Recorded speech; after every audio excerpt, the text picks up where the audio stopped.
Hi, good morning. So good to be here sharing what's happening. I mean, life sciences is a very exciting sector, and there's so much to talk about. That's why we got four panel speakers, and we had a little chat before coming into the room, and there's just a lot of things happening. But before we kickstart, sort of getting insight from our panel speakers, I just want to set the scene and share some of the data that we have seen in investment seen for life sciences sector. For 2017, based on our research using PitchBook's data, there was over $10 billion investing in the life sciences sector. And, among the $10 billion spent, about 80% of the money goes into US-based life sciences company. And the other 10% goes to Europe, and then the other 10 in Asia. So you can see that US is still taking a very dominant role in sort of bringing innovation in healthcare and a therapeutic product to the market. And also, we recently have done some research on what is the trends and when it comes to the pharma industry. And I thought I'll share three quick trends, and then we will dive into what's happening on the investment scene. Number one, we're going to be seeing continue a new introduction of new therapies into the sector. Therapies such as genetic therapy, cellular programming. We heard about stem cell, and also these new therapy will continue to be coming into the market. Secondly is advanced technology. You can't talk about any industry without mentioning the advanced technology that is disrupting the sector. And these new technology could be 3D printing for medtech space, or nanotechnology, predictive analysis, AI, blockchain. They're all very relevant to the pharmaceutical healthcare industry. The third one is how do you commercialize healthcare that provide more access for patients to their own data and also to the experts. So with that said, I'd like to just move to perhaps start with Dr. Chen, Ying Chen, and where do you see sort of the hottest fields that are everyone is flooding into, where they get a lot of investment money? Maybe we'll start with that. Well, I think gene therapy certainly is one of those hot sectors, and we actually, let me introduce our GF investments first. We have two healthcare VC funds under management, and for those two healthcare VC funds, we've made a couple of investments within the gene therapy market. And we can see a lot of capitals are actually chasing this area, and the valuation in this area are pretty steep, if you can say. And industry are also moving. I think capital markets acceptance of this within this area also moving towards earlier stage. We actually have a portfolio company who got listed earlier this year. They are only in phase 1, but the valuation was decent. I would say actually pretty good.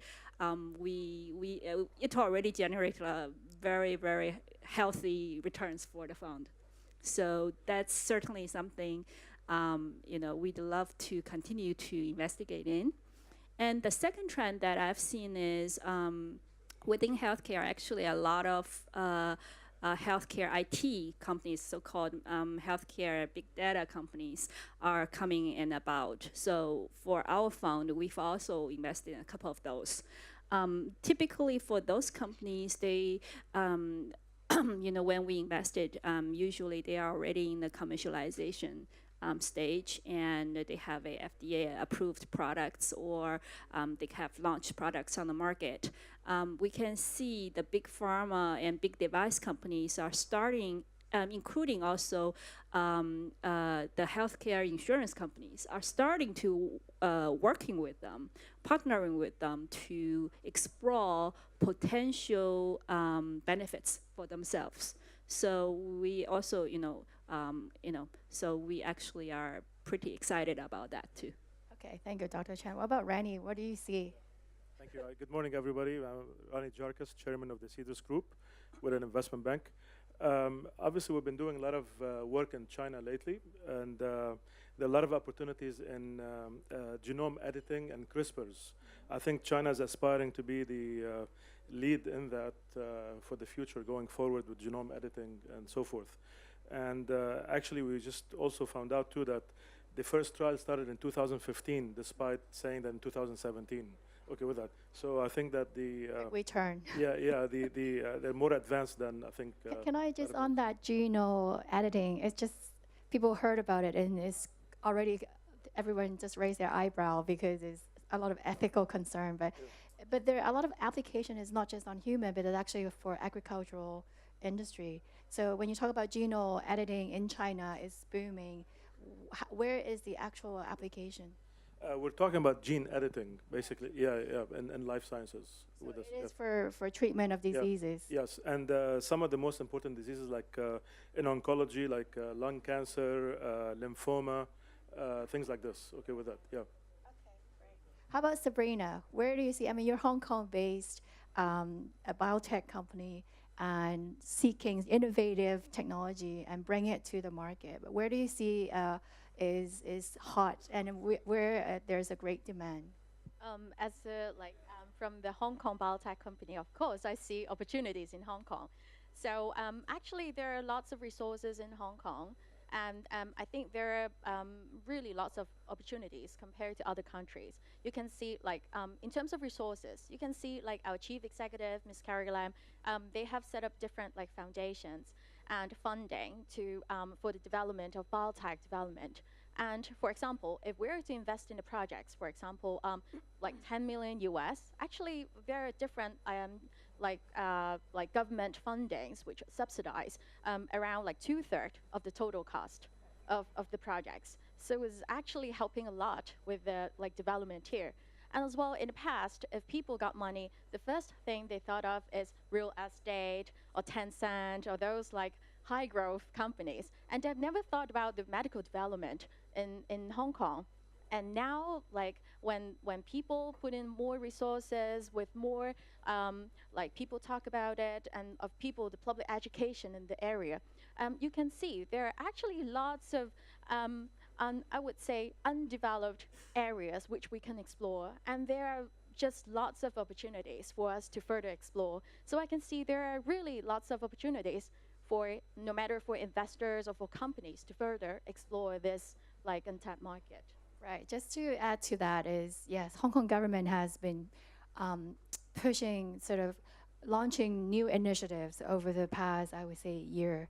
And not only on government funding, grants, incentives, but also talent program. They now giving sort of accelerated process, like for a company that are based in Science Park and Cyberport to bring in overseas talent, helping on sort of basic research and specifically for technology innovation fields, talents. And then you can actually bring the talent over to Hong Kong as quickly as within 2 weeks, you're gonna get the working visa. So this is trying to accelerate innovation and research capability within Hong Kong. On the other spectrum, and Sabrina talked about investment, is the Hong Kong Stock Exchange launched a new regime whereby pre-revenue new economy, primarily in life sciences, biotech sector, could come to Hong Kong main board for listing. And then they lower the eligibility requirements so that to give them a much more easier access to capital in Hong Kong. So all of these do encourage more companies looking to put in more into research and developing better product and services. So Antoine, so you have a lot of strong focus in Europe. Where do you see is hot? Where do you see is in high demand and also good potential? Thank you. Good morning, everyone. What we see in our work as a VC, especially Truffle, is very specialized in medical devices that we start company at very early stages from academic research. What we see as a very heavy trend is a growing appetite for what we call breakthrough technologies, or what we call at Truffle radical innovation. These are products that can really transform the life of patients.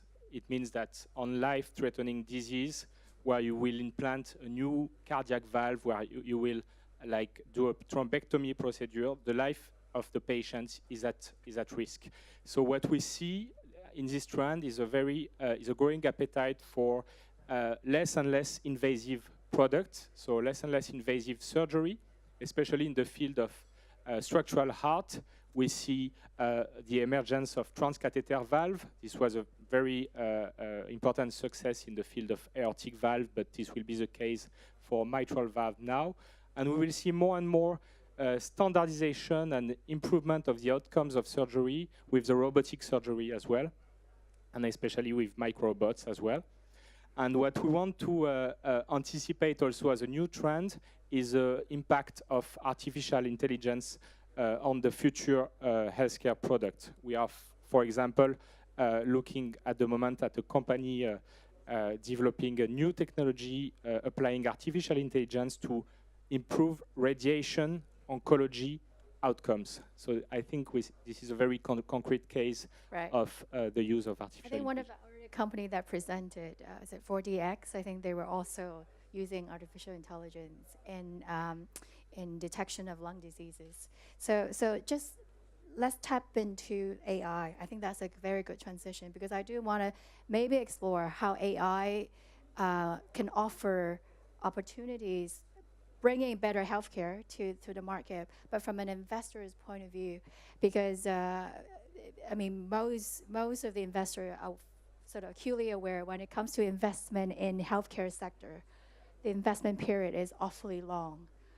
But with machine learning capability, big data analytics, even artificial intelligence, does it help when it comes to shortening the investment horizon, or does it also help bring down the risk of potential sort of investment where, because a lot of the time when therapeutic drugs go through different clinical stages of different stages of clinical trials, you don't actually know how successful it can be until you finish that testing. And then the success rate, if you look at FDA's website, is actually awfully low. I think for 100 drugs starting from phase 1, I think only less than 10% get to the end. And even you get the final approval, the commercialization is not necessarily a guarantee.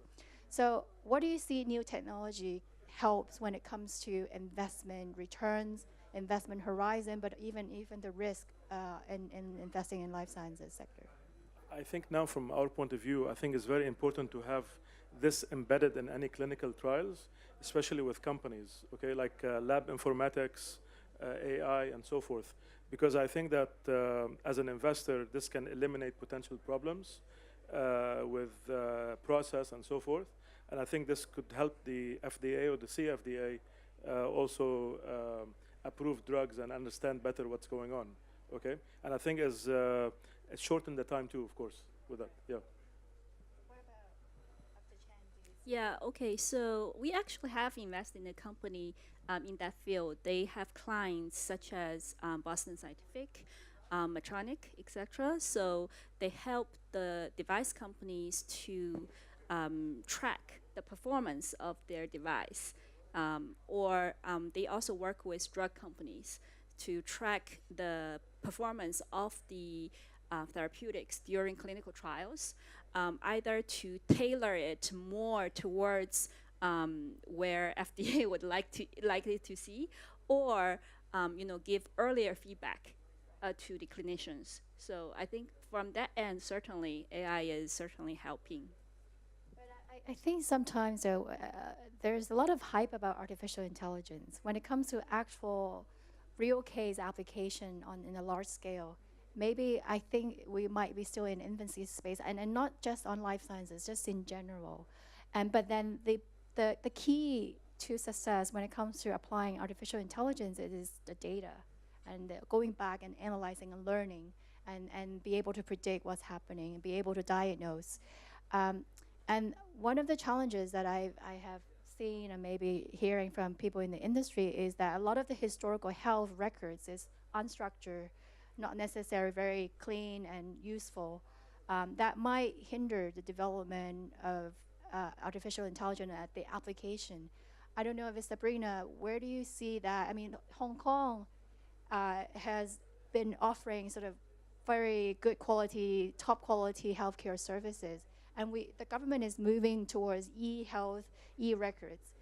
Do you see Hong Kong moving into sort of applying AI in healthcare, even drug development or healthcare services? Is that gonna, where are you gonna see the actual result and application?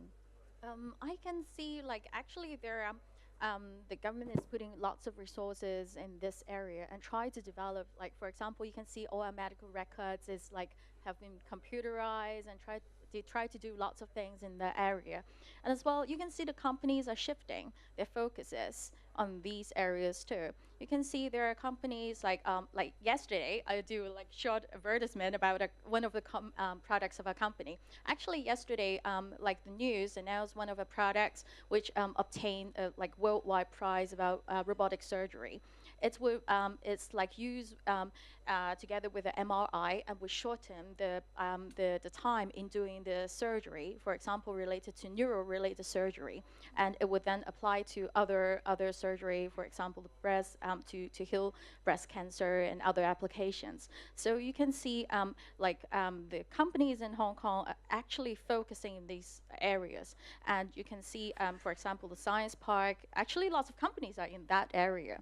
So I think you can gradually see the trend in development, and I think it takes time in how you can. I think. For example, how you deal with the data, that's very important because it involves lots of personal data in terms of the medical history and stuff like that.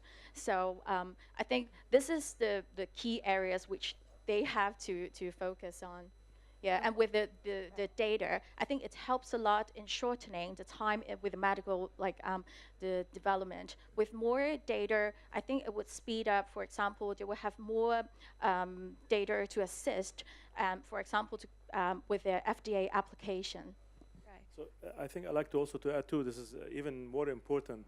We're looking now, we're investing in a company that basically take for oncology, for cancer, for example. So if you're in China as a doctor, or in Switzerland, or in Germany, or in the US, or anywhere, the new technology will be now we can put all the information on the cloud for a certain treatment, and then all the doctors, the best doctors in the world, can opine on it, or they can tell you what medicine should be used, or what drug should be used, and so forth.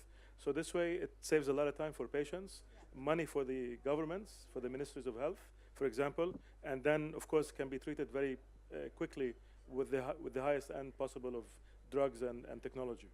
Antoine, do you have some?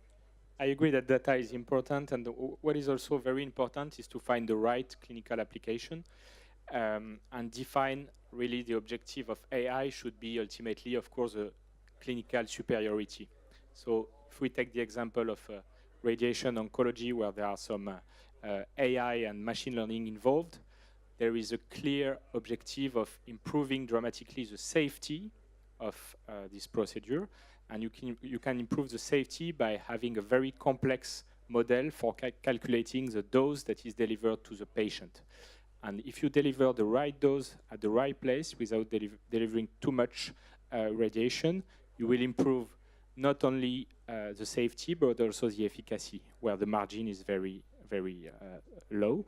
And also, that's a process that is very long, the process of radiation therapy. It's a few weeks, and you could reduce it massively by using AI tools from 2 to 3 weeks to a few days.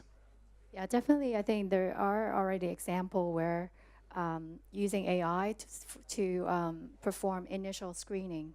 I think for a lot of the larger countries, large population, where there's a lot of burden on the government to provide quality healthcare, is that how do you identify the patients and treat them sort of with the right treat them basically directly, rather than you having to go through seeing all the patients before you find the right patient. You need to treat, and who actually more urgent than the other cases. I think that would help. Certainly, there's a business case. I mean, reduction of healthcare expenses.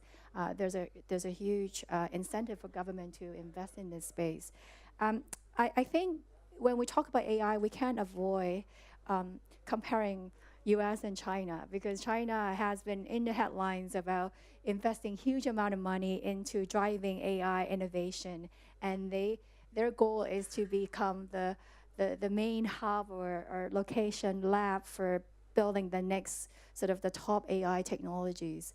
And I think something Sabrina touched on when it's come to data, and there are points and views about the fact that when it comes to use of data is a lot easier in China because of, I think, the data privacy laws and regulation may not have moved as fast as Europe, as most of you have experienced in the past few weeks in your mailbox about people confirming your consent to use of your personal data.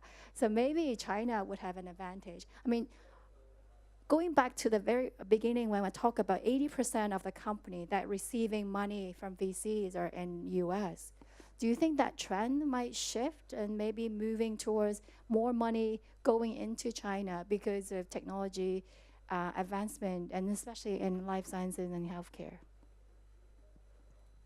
I guess so, because I think the cost is much lower, and no matter for clinical trial and also the use of data and also like the cost of maintaining a lab. So I think the cost in China is much lower, and because of the population, sometimes if you want to do a clinical trial, you have to find like patients of a similar background in order to complete the clinical trial, which is kind of painful for biotech companies. So I think there are trends you can see like lots of R&D companies are moving back to China, and they're putting much more resources in China as well. Or even US, some of the big farmers, they set up really big facilities in, for example, Beijing and Shanghai too.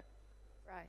So with that, then I do want to touch on when it comes to investment, always think about the risk before and then the return as well. But when it comes to risk, where do you see the potential risks and challenges, especially? I mean, some people will compare investing in life sciences, early stage company, almost with gambling because you just don't know if it's going to work out or not. I mean, how do you de-risk, or where do you see the kind of the risk level? Because everyone is pouring money into life sciences. Any advice you might have for those of sitting in the room that looking to invest in the next big life sciences company? From my perspective, I think the first thing you really have to be very firm is you really believe in the technology, because the technology is the ultimate reason that we as investors invest in company.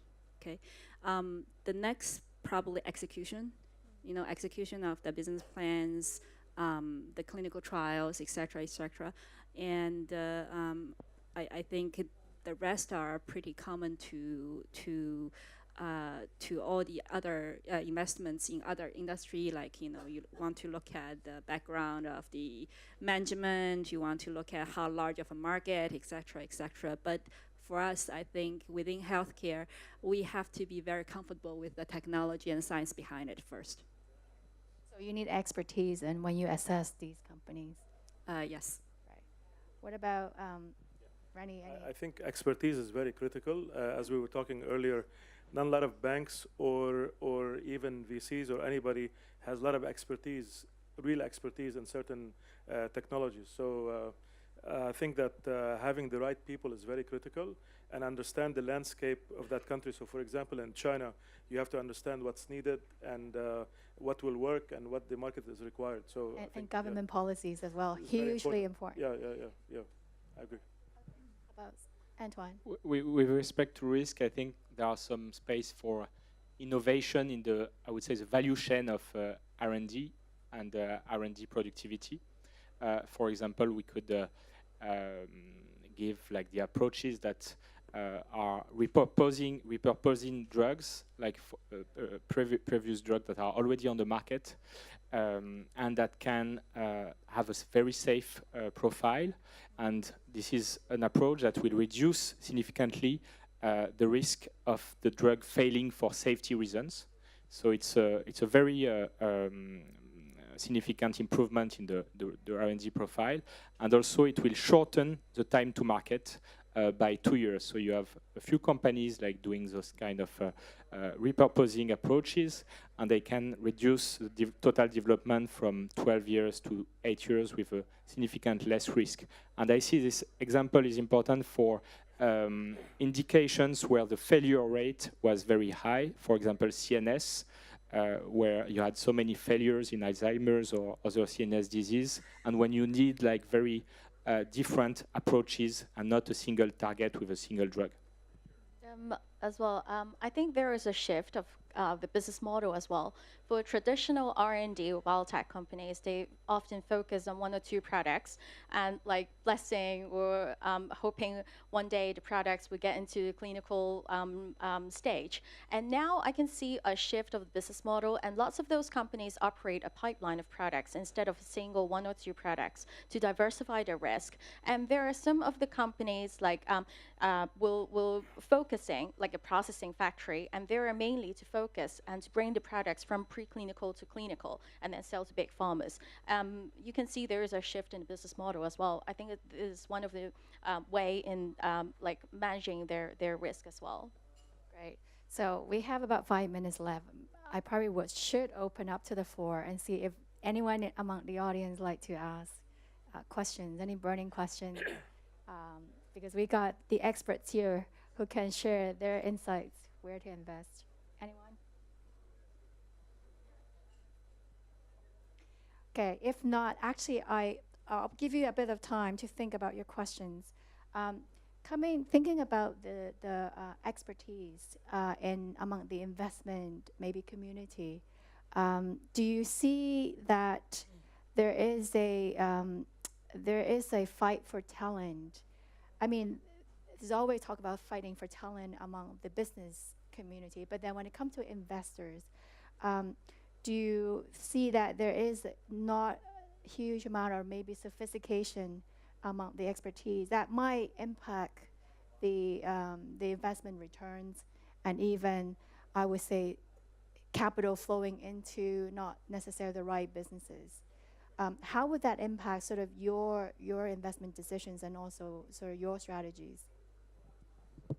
I think following about talent, what you're talking about, we've been hearing a lot through our experts on the ground in the US, for example, at major universities and so forth, or oncology centers. A lot of people are returnees coming back to China. Okay, so I think that the expertise are catching up in a very fast way in China, for example, or compared to Hong Kong, where when you mentioned the Hong Kong Stock Exchange, I think that still a lot of institutions here in Hong Kong, financial institutions, they value life sciences companies based on valuation of the financials, okay, rather than the expertise on the drugs. So I think that is getting much better, and I think that people, but a lot of experts are coming back, which I think is making it much more competitive. Great. So maybe some final comments, unless anyone, feel free to raise your hand anytime. Final comments about the outlook for 18, the rest of 2018. Where do you see the investment trends and also money pouring into life sciences? Also regionally, what's the outlook? Is it still very strong or you have some concerns? Over to you, Dr. Chen. Well, I think for the remainder of 2018, one thing I'm really excited to see is what will be the outcome of the first listed true biotech companies on the Hong Kong Stock Exchange, and what are the investor sentiments towards that.